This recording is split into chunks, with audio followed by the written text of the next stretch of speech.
better, like you're in a thriller. Heart goes pound, pound, pound. Ghostly figures, they can get so bitter. Show you want to enter, you can turn back now. You don't know where I've been. What's going on inside? Where the monsters like to come alive, come alive. Do you really wanna know me? I'm really not that cozy. It's up to you, so you decide, you decide. Would you love me up my words till the coffin's in the dirt? Try to break me like a curse, you know that will never work. I'm a little bit absurd, I like dancing on the verge. Anyone can love a pretty little mansion, but could you love a haunted, haunted house? Hello. Sometimes I get in trouble for playing that song. Sometimes I don't. So it's you never know with YouTube. Yeah. It's all about the algorithm. Yep. Well, we can go ahead and introduce yourself and about your channel and your group. Yeah, thanks. Thanks first of all for having me on the show tonight. I'm Nicole. I'm from Full Moon Paranormal. We are a all-female paranormal investigative team based out of the Hudson Valley, New York. We really do a lot of public events to help raise funds for historic places in our area. We also do private investigations. We have a YouTube channel, Full Moon Paranormal, which we're going to start doing live investigations on shortly. We're getting the first one up, hopefully this Saturday. Ooh. Mm-hmm. Yeah, that's cool. Yeah, we'll be at Fort William Henry up in Lake George. Yeah, and that's when I came across your channel, I seen you up on Andy's, I think it was. Mm-hmm. Yeah, Alien UK. Yeah, and I was like, what? You guys only have 80 some subscribers? I said, no, that can't be right. So I said, well, let's see if we can get them at least to 100. That would be nice. Yeah, that'd be cool. We just really got going on YouTube. We've had the channel for a while. We've uploaded a couple of we used to do a podcast, so we uploaded a couple of those. But really, we're gonna get started with the live investigations on YouTube and TikTok. When I did have my channel, the ghost hunting bit, the biggest, well, I'll say the second biggest views I would get was recordings of, the digital recorder, and it would pick up voices or something, and then I would play it back and then slow it down and reverse it and all kinds of other stuff. And those would get a lot of views. But the most views I would get was of me falling down or falling through floors, or the blooper parts of doing this stuff. And if that's gonna happen to anybody, it's gonna happen to me. Yeah. I was going through this one old house that it's I mean, if you look up Ohio and famous spots, and in this county we have quite a few, and one of them is the house on the corner, and that's just what it's called. The guy was an abusive husband, and he would work all day and come home and expect his dinner to be ready and warmed up no matter when he came home. She didn't have it one day, so off went her head, and it went into the oven. And they say when you go there, you can hear it cooking in the oven. Oh, and gross. You can actually smell something cooking. I went there. I didn't find anything except for because that's one of the things they could hear something sizzling, and I actually heard it. But when I had falling through the floor into the basement, I found out that inside the walls of the house was a beehive. And that was the sizzling sound. And I kind of, a lot of people got upset because I found out what the sizzling sound was. Never smelt anything, but yeah. Yeah, I hate that when people get upset when you debunk something. I'm like, you should be trying to debunk it. If you hear a sound, you should be trying to recreate it or see how it worked so that you can say without a doubt that something is paranormal. Yep. Because debunking is the only way to show that it's not something else. If you hear a sound and just say, oh, it's a ghost, nobody's going to believe you. You don't have any credibility. Yeah, that's like the ghost story or ghost hunters, because they were, you know, real popular at one time, and they expected, well, the audience expected every time they go out, they were going to catch something on film and hear somebody talking and this and that, and it's just not that way. It's sometimes it just it's a 2 to 4 hour adventure into a house, sometimes looking around, and that's it. Yeah, we have to warn people every time we do a public event that it's not like what you see on TV. So you might sit here for 4 hours and get nothing. And if we get one thing that happens during an event, then that's exciting because that's something that shouldn't have happened. Yeah, and if you're watching a show that every episode they see something, you should be skeptical, because it's just not that way. That's not how life is. But that's those people going around like scaring each other and being like, what was that? What was that? I heard something. Yeah. And then everybody freaks out. You're looking for something. Why are you freaking out? Yeah, it'd be like going to the casino and hitting a jackpot every time you go to the casino. It just doesn't happen. And people also don't realize that those shows are filmed. They could be there for a week trying to get like enough to put together a 30-minute episode. Yeah. And we're there for a couple hours. Well, and like Chris and Amy, I actually know them. Yeah. I've been invited to go with them a few times when they do events in Ohio. You know, the big one here. And the one thing that irritated them the most was when they're filming the show was the cameraman. Normally, if it's a guy, the camera is on the back of their heads when they're walking through something. And they said every time we go back and look at the feed, the cameraman is pointed at our behinds instead of like everybody else. And they said that's all everybody gets to see when we're going to our investigations. But I mean, depending on the audience, it could draw more people in, but yeah, not the kind you want. Mm-hmm. Have you ever been on an investigation, or it couldn't have been an investigation, it could have just been a life experience that you got scared? See, it's hard because like I really don't get scared on investigations, because I go into it with the intent that nothing negative is going to come through. I don't give it any attention, any power. If you start getting the things through your equipment like, oh, demon, evil, kill, just ignore it. Nope, keep moving on. So I really haven't been scared, which is why I'm the one who ends up having to go out and check on what the noise was, or like go sit in the attic and do an SD session. Oh, okay. So you're the one that gets to go in the basements and all the fun ones.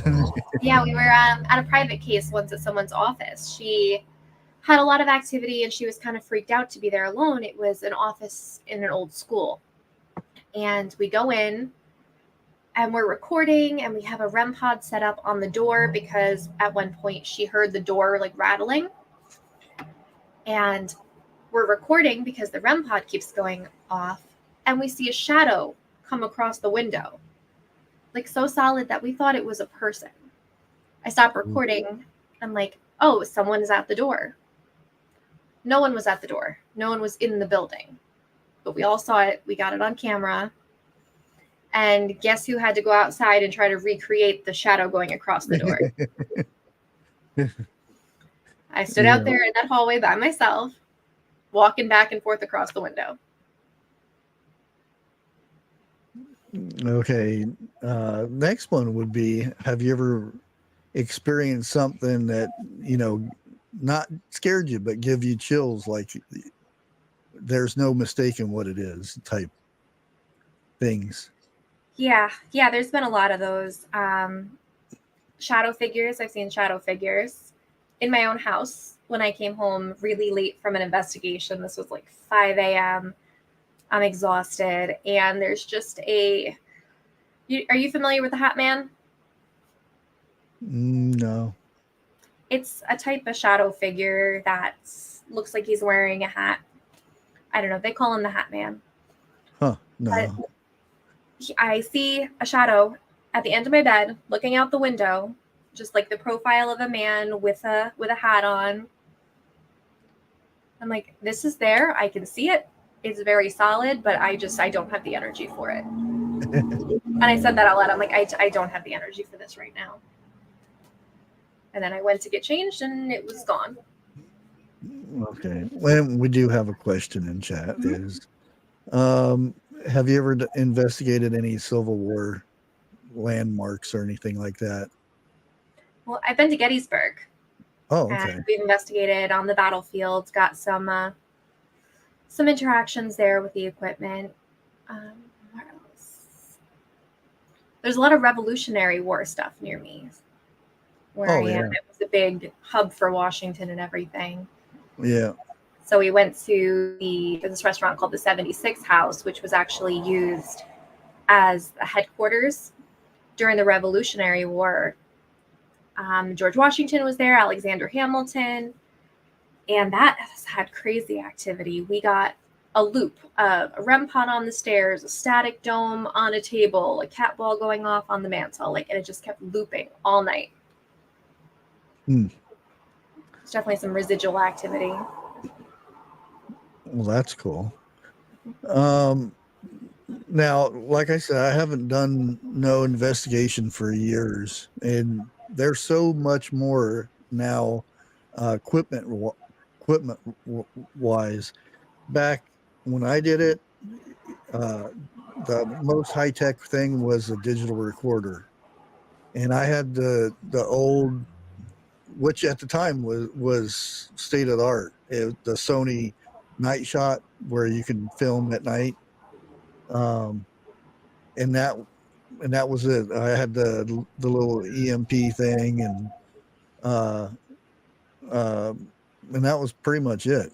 I had the digital thermometer where you'd shoot it and find out where the cold spots were and things like that. And that was about it. But nowadays they have so much laser lights and ghost boxes and everything like that. Do you have any of the newer stuff that We have all of it. When me and my team roll up, we roll up with I have a big makeup case that opens up. My teammate Lisa has a toolbox on wheels full of stuff. We have lasers, the REM pods. One of my team members has a DR60 recorder, which is one of the best recorders. It gets so many EVPs because of the internal mechanism.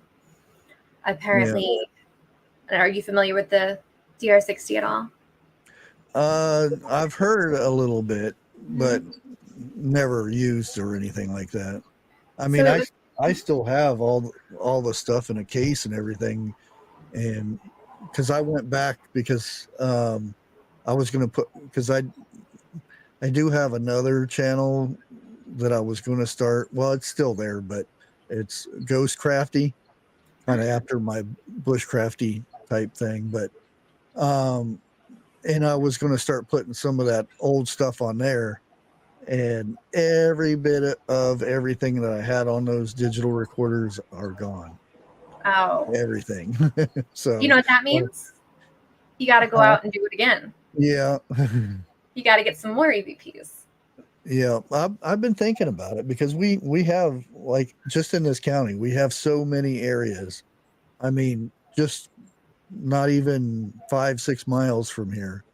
Um, well, actually, about 2 miles is Roscoe, where the whole city flooded. It was under like 16 to 20 feet of water. That's how bad the flood was, and a lot of people passed during that. And they actually have, like, October, they have uh, they try to get more people to stop and, you know, tourists and what everything. They get these wired framed figures, and they hide them throughout the little village, and they say, "Oh, we got the ghost," you know, and they take pictures of it and they post it on Facebook and stuff, and people come out and wait a minute, that's chicken wire. Oh my um, gosh. but That's pretty like, funny. there's this um, where it used to be a boarding house. They had a lady that, you know, a guy had sliced her up pretty good and hit her in the well. And still to this day, people see her standing out on the balcony or walking down the stairs or anything like that. Um, I've never seen it, but it's one of the popular things in Roscoe. I might have to make a drive out there. It's just out there, but I might have to come back. Because we have a um, lot of stuff near us. We're really lucky to live where we do because everything is old and everything is historic yeah. and everything's haunted. Everybody Oh, has a ghost story. here's another one. What got you interested into paranormal? I honestly couldn't tell you. I've been interested in the paranormal. Everybody says it, but since I can remember, I Mhm. was begging my parents to buy me every book in the New Age section on ghost hunting and ghost stories. I've just always been interested in it. I asked them to bring me to Salem every Halloween and did ghost hunts there and investigations. Um, I actually met up with Lisa and Debbie, who started Full Moon Paranormal, April of 2021. They were doing an investigation, their first public investigation at the Chance and the Chance Theater in Poughkeepsie, New York. And I was going to get tickets, but then saw that they were actually looking to add an investigator to their team. So I applied. They called me up, and I don't even know how long we were talking for, but it just clicked. And then we brought in Lisa Morrison, and we brought in Susan Page. And unfortunately, Debbie moved to North Carolina. I saw someone in the chat had mentioned we have to go there. We definitely do. Yeah, the rest is history, I guess. Yeah, there definitely is the older places, because I used to. I've lived probably in every state, um, and that's how I got into it, because places that I lived, or I would go out with friends in the middle of the night or something, and we'd witness stuff, and um, it's always piqued my interest.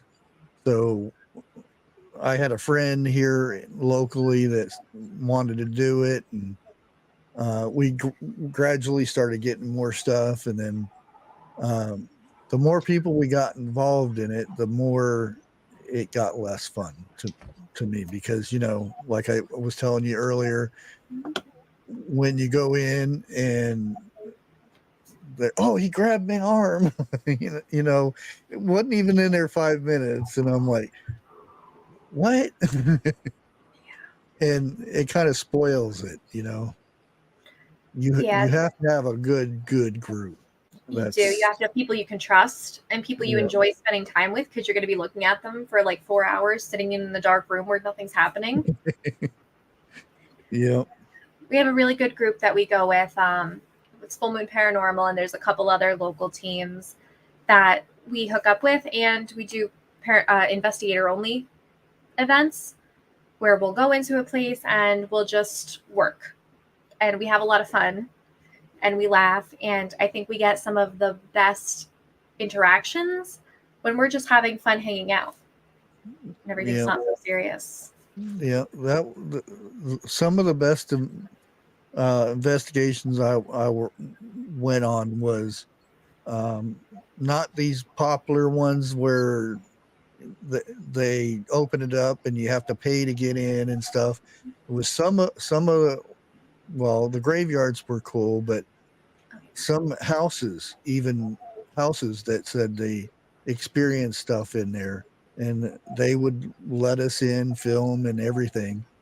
And it's 3 or 4 o'clock in the morning, and by the time you get done, when there used to be, because we used to have diners in this area, but since COVID they kind of disappeared. But that was the cool thing, was sitting around eating breakfast at a restaurant and sitting there talking about the experiences and or the lack of.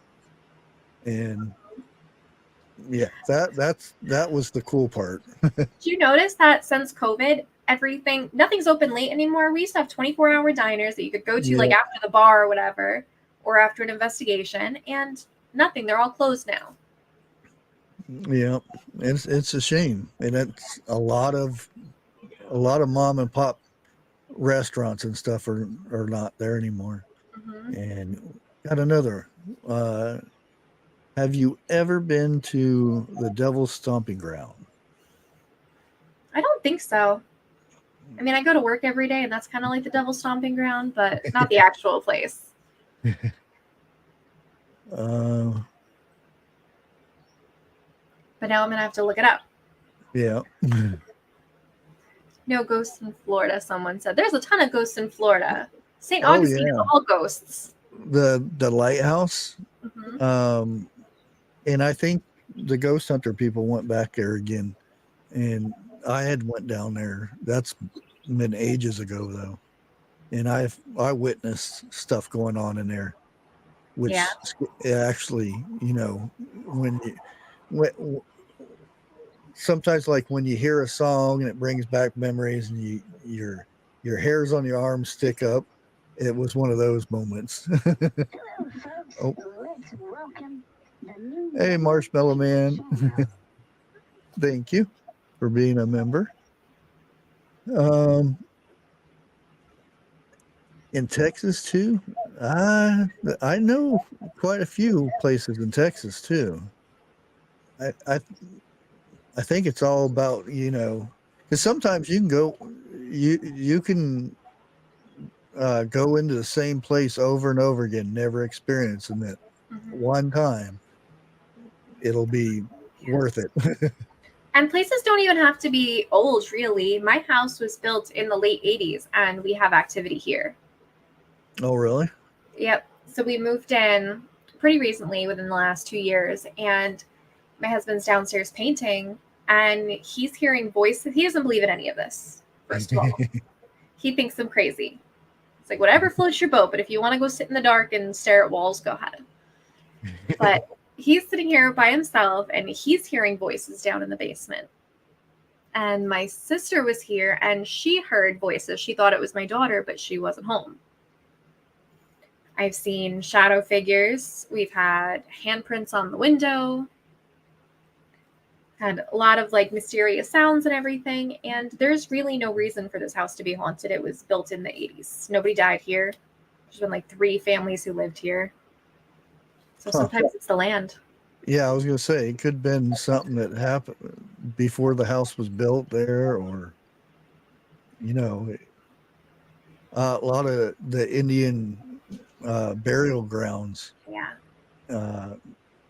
That's been, unfortunately, businesses built on them and stuff.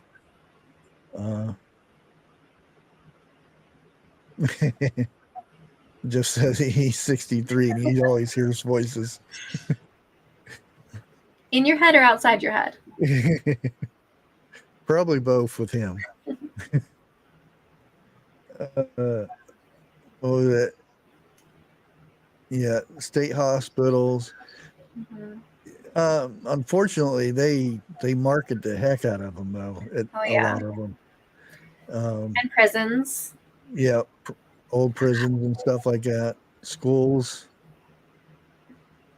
Okay, yeah. Grace said our CVS basement has ghosts. My CVS has ghosts. I work in the pharmacy, and we have a spirit we call the Marlboro Man. He throws boxes off of shelves. He's locked people in the bathroom before, and some people have seen him. Yeah, Grace is in New York too. Ah. Yeah.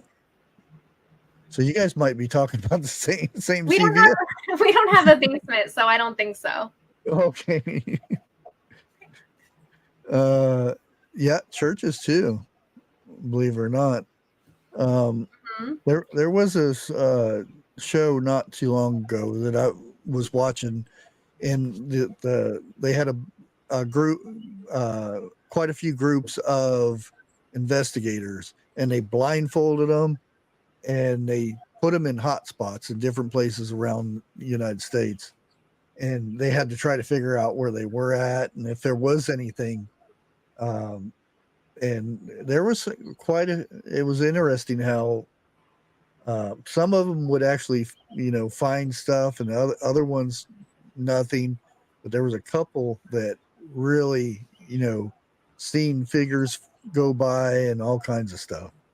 I thought that was a really good way to investigate, because you don't know if you're actually in some famous place or not. Yeah, you have no idea where you are, and that's a good way to do it, to go in blind. I like to do a deep dive on the history. Yeah. But ideally, I would go back to a place twice. Once fully blind, not knowing anything about it, investigate, see what we get, and then go back and research and see if I can validate anything with the history. But because we do a lot of these events and we're only there once, I have to find the whole history ahead of time so I can kind of validate as we go. Mm-hmm. But I will hold it back from the rest of the team, and I don't give them the full history up front, so that if they start getting things, because we do have basically everybody on my team except for me is a psychic or a medium or has some kind of sensitivities. Yeah. I claim none of that. I like my equipment. I like science and history. But that way, if they're onto something, I'd be like, you know what?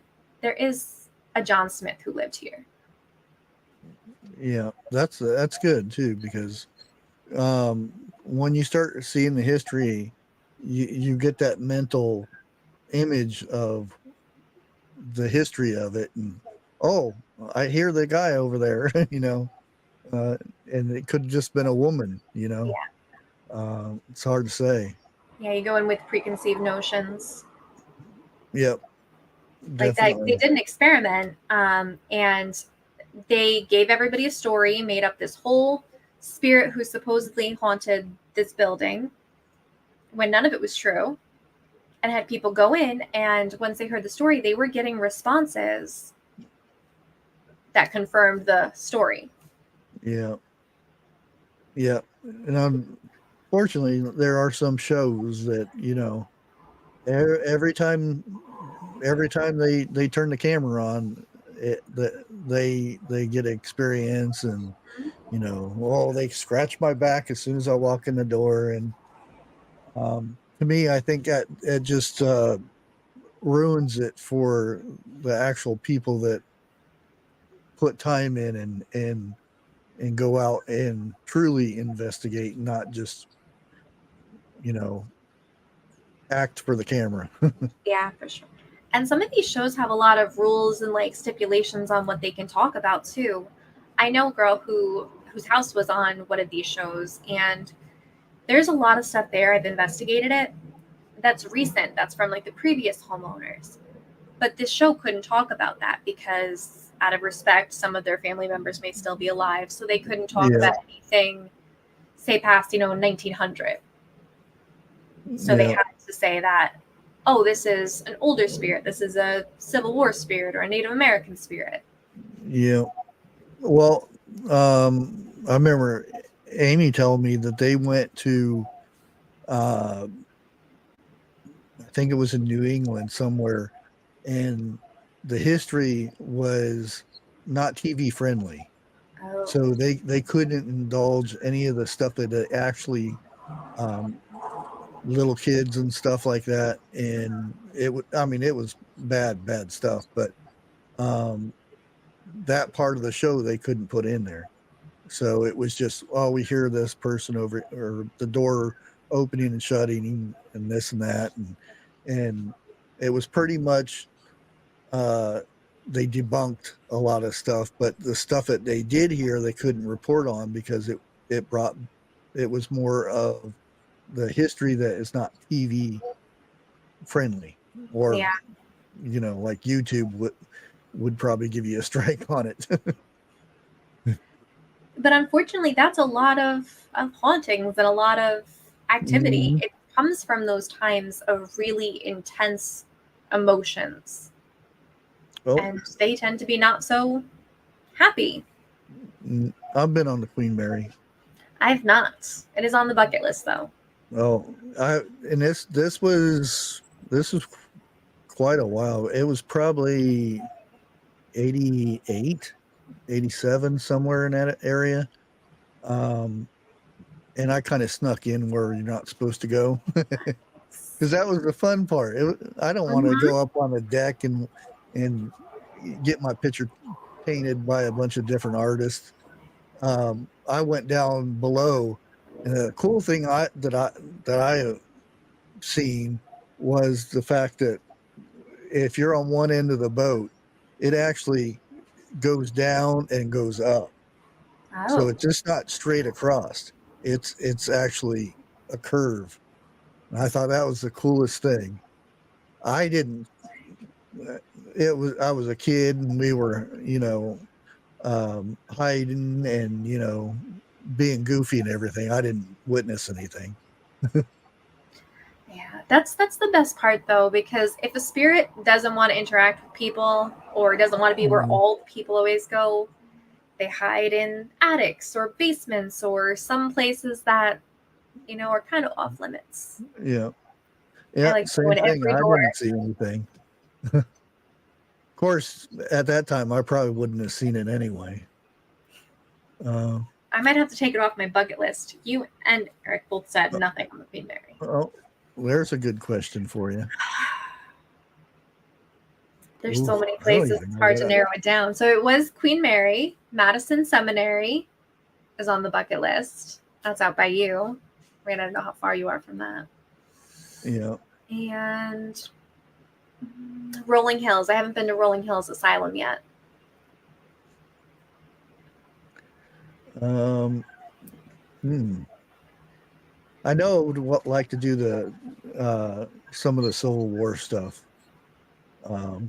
Not the main ones, but bucket list, that'd be kind of hard. I know Jeff has talked a lot about the mountains out by him. I think call them Green Hills or something like that, where a lot of stuff like that happens. I'm not so much at the big name places, because now they're so, it's a tourist thing nowadays. Paranormal tourism is on the rise. People want to go to haunted bed and breakfasts and haunted hotels. Oh, I also want to go to Skinwalker Ranch. I'm just putting that out in the universe that I want to go to Skinwalker Ranch, because I don't know what's going on over there. I don't know if it's ghosts. I don't know if it's aliens or Bigfoot or. Oh, see, I knew it was a color, but I assumed it was green. But I guess it's brown mountain lights. Yeah. Now, to me, paranormal is not just ghost. Yeah. And a lot of people differ with this. And you can even Google paranormal and it tells you something that can't be explained. So like Bigfoot, even I would go so much as putting aliens in this category. There'll be people that disagree with that, but I've witnessed the stuff because I used to live in Phoenix. Oh, Before the the lights were. Phoenix lights got popular, I and hundreds of people seen a flying object.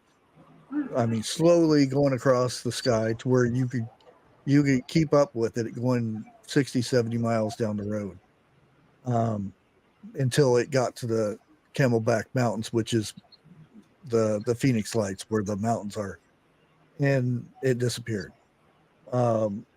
Now there's been people say they come up missing and stuff in the mountains and stuff, but as far as being,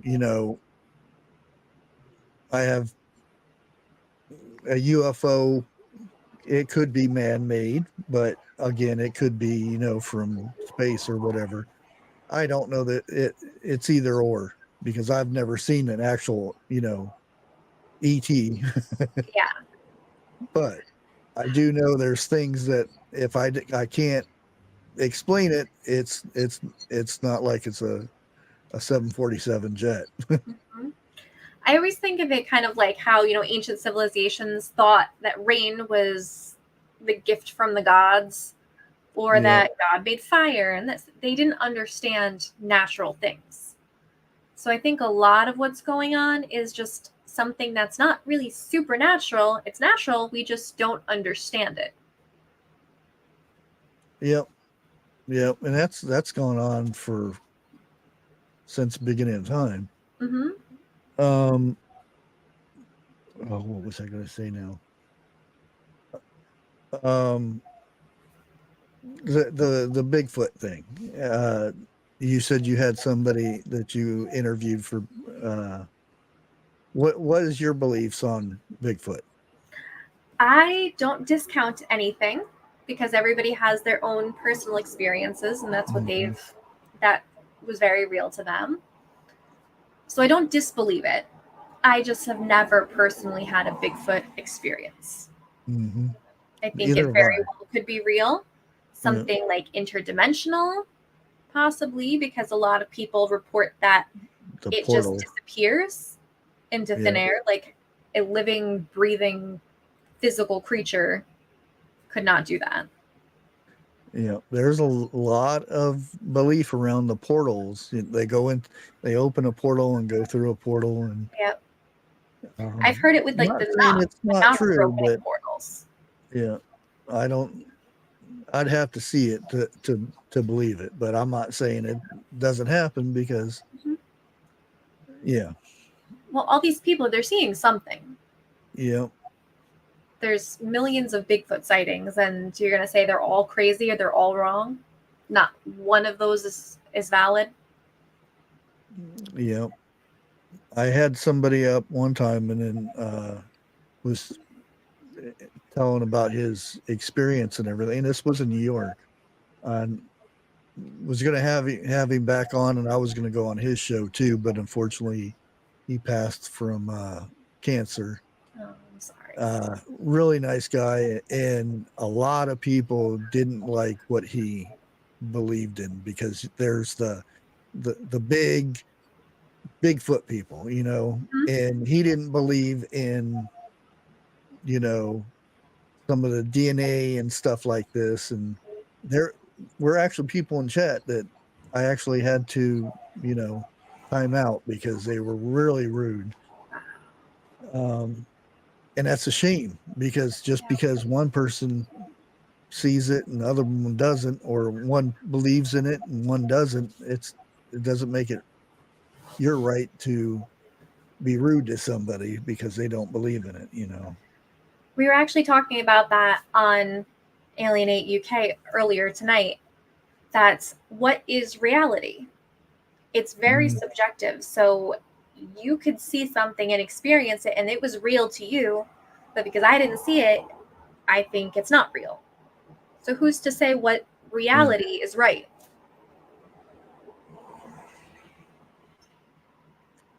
Yeah. Yeah. And like I said, I've never, that I know of, I haven't experienced it. I did when I was real little. Used to live in Oregon, of all places, Phoenix, Oregon.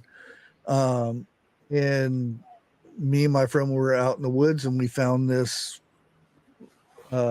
wigwam type little structure, and it stunk like uh, a skunk's been living in there. And we heard noises, but I'm not saying it was a Bigfoot or what. At that time, I didn't even know what a Bigfoot was. So, and I didn't realize it until I was on another show and was telling about it. And he says that's your Bigfoot encounter. And I said, well, to me it wasn't, but I would have to see some like 7-foot dude, hairy dude in the woods, and okay, that looks like a Bigfoot. Oh, that's cool. I haven't had anything even close to a Bigfoot encounter. Not that I know of anyway. Yeah. I mean, I was out in the woods a lot when I was younger and nothing. Yeah. Now I do know there's quite a few people that go out investigating to try to find, there's the banging. They'll get a stick and they'll bang it on the trees and stuff to see if they can, and they hear something in the woods. It's a Bigfoot. Or you get the dude that had the fake Bigfoot. Oh, the one who like had it in the back of his truck, the fake dead Bigfoot. Yeah. And yeah, that gives everything a bad name. If you fake stuff like that, or if you fake ghost evidence or anything, it makes everybody else in the field look bad. Just don't. My cat. Aw. Kitty. We got a question here from Grace. And if anybody in chat has questions, just put it all in caps. That way I'm blind so I can actually see it. But how long have you been doing the ghost hunting thing? With Full Moon, it's been about 3 years. But before that, literally all my life, as long as I can remember. I channeled my great-grandmother, I'm told, when I was very, very young, like toddler age. I was sitting there brushing my grandmother's hair and apparently just kind of went out and told my grandma how, oh, I miss doing this when you were young, when you were little. And I don't remember any of it, but that's what I'm told. And she was like, that was my mother. Yeah. Well, kids, I don't know if it's a true thing or not, but they see, or they mimic that they are seeing something sometimes. Definitely. Like my son would have conversations with somebody when he was wee little. I mean, under 3 years old in a crib, and he would sit there and talk like there was somebody sitting there, hand them things and everything, and we would freak out like, what's going on? We never seen anything until 1 year one of the kids' remote control cars came down the hallway, and we thought, we're yelling at the kids saying, you're supposed to be in bed, get to sleep. And we go out, I go put the car back in their room, and they're out. And next thing you know, here comes a car again. And I said, well, okay, I'll just do it this way. And I go to take the batteries out of it. There's no batteries in it. That's a good story. Yeah, kids are definitely more sensitive. My wife at the time, it was like, I don't want to be here no more. Let's move. And I said, we're not moving because our car goes down the road. Now, if things start flying at us and throwing us around the room, then we can leave. It's harmless. You just tell them, knock it off. Set your boundaries and just tell them, yeah. don't play with the cars anymore. my wife being Catholic, she actually had a priest come in and do the holy water and everything throughout the house. And um, we've never seen the car thing anymore, but just little things, like knocking on the walls and things like that, but nothing serious. Yeah, we've had stuff here too. My son plays video games, so he'll sit there and yell at his video game on his headset, and my daughter goes in to be like, keep it down, stop yelling. He wasn't yelling, he was like laying on his bed watching a movie. So she's hearing things. She loves my haunted doll that I have. Oh, that's scary, especially with the movies. No, she doesn't like Annabelle. So my teammate Lisa, she found her in a thrift shop, and she said it was like she was so sad she could not leave her there. She had to bring her home. And then she looks at the tag, and let me see it. Her name on her tag is Nicole. So now she lives with me on my desk. And I've had it sound like things are running around up here when there was nobody up here. I had to check and make sure my dog was locked in his crate because I thought he had the zoomies and was running around the bedroom. But nope. I've this house, and it's one of the oldest houses in this, not the oldest, but one of the oldest houses in this town. I haven't experienced anything. I've had my kids have, like I said, my son who's autistic, he's witnessed things and felt things. He'll be in his room and something will not grab, but feel something moving across his skin and stuff. But again, he's autistic. He notices things like that.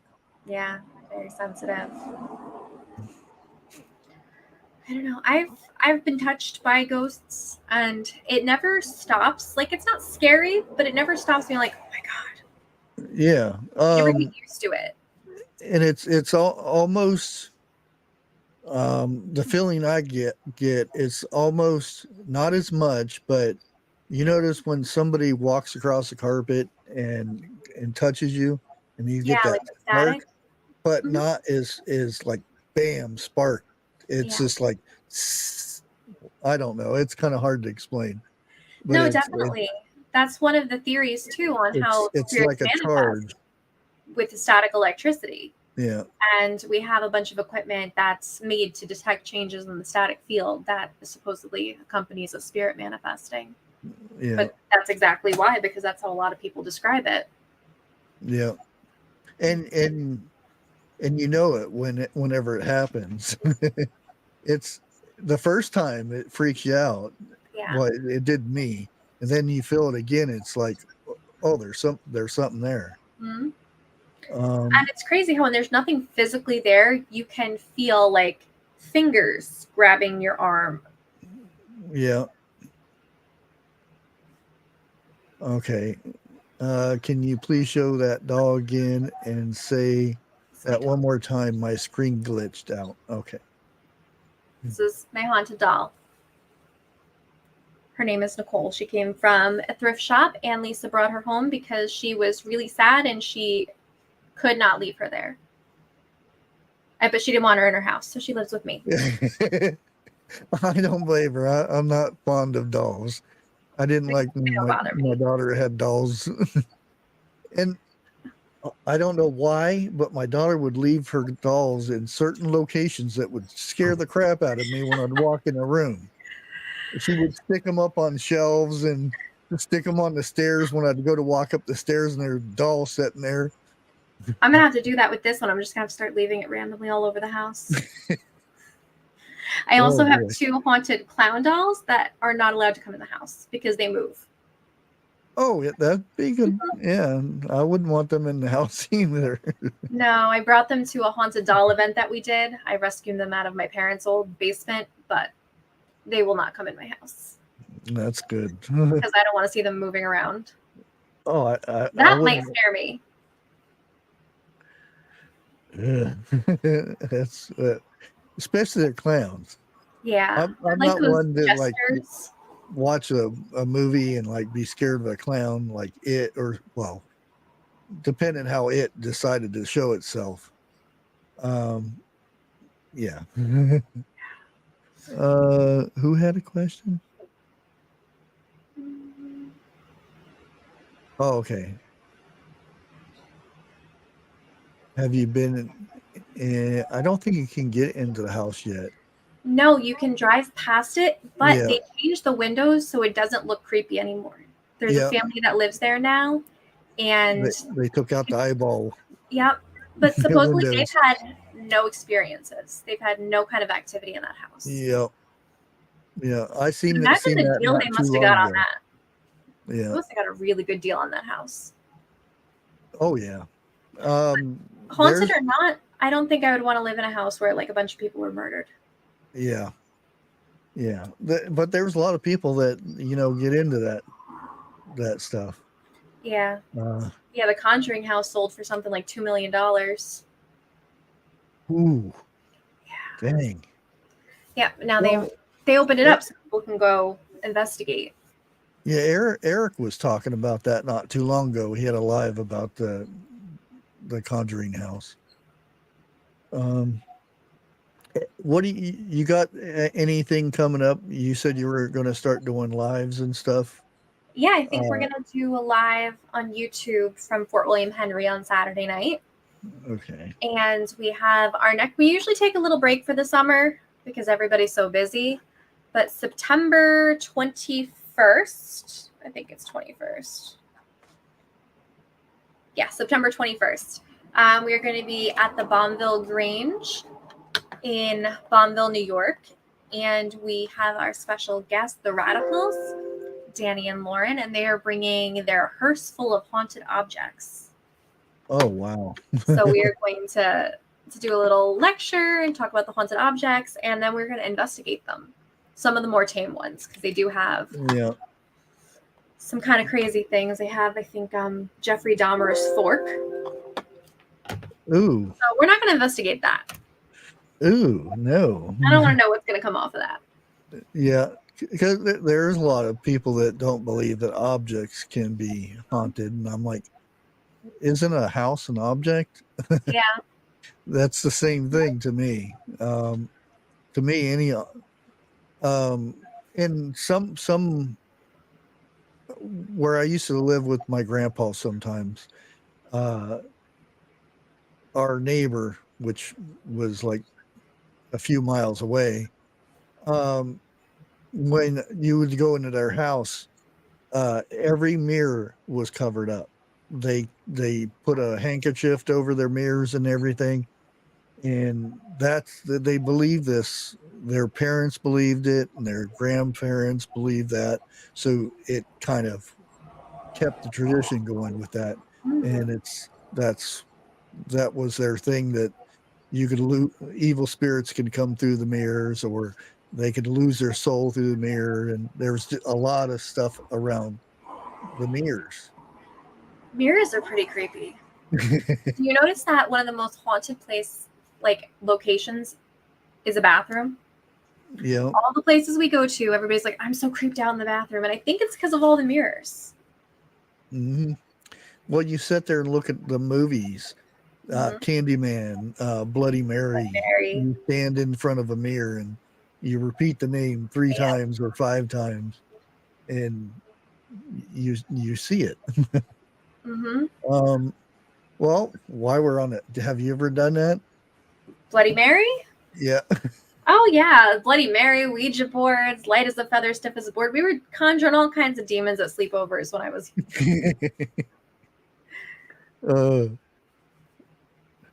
but nothing crazy happened. Nobody came out of the mirror. Only 2 stubs from 100. Oh, that'd be cool. Thanks everybody. Oh, wow. Late 1800s. Oh, that'd be cool. Yeah. Is it like one of those warped mirrors? Because those are freaky. Those old mirrors that get kind of like warped and make you look all weird. Oh, yeah.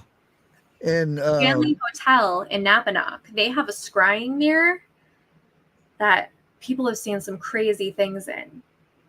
They have like a scrying room with just this big mirror in it and a candle, and you go in there and stare in the mirror, and your face changes, or you see people standing behind you. that'd be freaky there. Yeah. I've heard of that. Be looking in the mirror and there's somebody behind you. Mm-hmm. You look, there's nobody there. That's the other thing that would scare me. I've told the spirit in my house, do not ever pop up behind me in a mirror. Never. That's off limits. Yeah. I will move. Tony here was mentioning something because I went out to an old farm and they had an old house and a trailer next to it. And I was more interested in the house because I could fix the house up and it would probably last longer than the mobile home. So I was in the house, me and the real estate guy was in there, and he's saying that it's haunted. There's people drive by and see people on the porch and all kinds of, I mean, there's numerous things. And as soon as we get in the door and start heading upstairs, wham, doors are slamming and you can hear it. You can How hear did you not buy it? I was going to put an offer on it and they halted it because there's an investigation. The guy who owned it was disabled in a wheelchair and was said to have deleted himself in the trailer. Then they're finding out that maybe somebody was involved in it, not him. So, You could have been so rich. You could have bought it and turned it around as like a haunted bed and breakfast. There you go. You beat that. but 'Cause that's we a good story. noticed a lot of stuff in there that was happening and stuff. We went into the trailer and the real estate guy was with me. He says, "Oh, look, spaghetti sauce jar busted over there." Was it actually spaghetti sauce? I said that I don't think that's spaghetti sauce. And he's gone. He's out the door. And I decided to go look throughout the whole place, and a lot of stuff was missing, looked like kids had been in there and stuff. And then found out that they halted it because it was an investigation and stuff, and I haven't heard nothing if it's on the market or not, what has happened with it. So unfortunately You'll have to look for another haunted farm. well, I wanted it because it was way out in the boonies and it was already a farm. Somewhat of a farm. I could have had animals across the way, but it is what it is. If it was meant to be, it would be. Yep. Maybe there was something like very negative there and you weren't meant to have it. Oh, there you go. Yay. Thank you, everybody. And we're getting at the end of the hour. So is there anything that you want to tell anybody about everybody's your channel? already found us on YouTube, so stay tuned for our lives. You can find us on Facebook, TikTok, Instagram, X, which was Twitter, Threads. We're all over the place. Just look for Full Moon Paranormal and look for the fairy and the moon. That's us. Yeah, and Saturday you got your live Saturday. So yeah. What time Saturday? I'm not sure yet. It'll be later because we don't start investigating until 10. Okay. So we're gonna get all set up and then we'll be live throughout the night. We're there until 5 a.m. Okay. First, thank you for doing the interview and having me. Yeah, maybe we can have you back up and some of the other members. Yeah, definitely. Yeah. And if you haven't subscribed, go over, check her channel out. The link's up in chat, top of chat, pinned at the top, and it's also down in the description. And we'll see everybody on the next one. Let me go ahead and put my outro in here. Hey guys, thank you all for making Bushcraft great again. Let's continue to support him. Let's go. Bushcraft. Bushcraft. Bushcraft. Thank you for all the support. See you on the next one.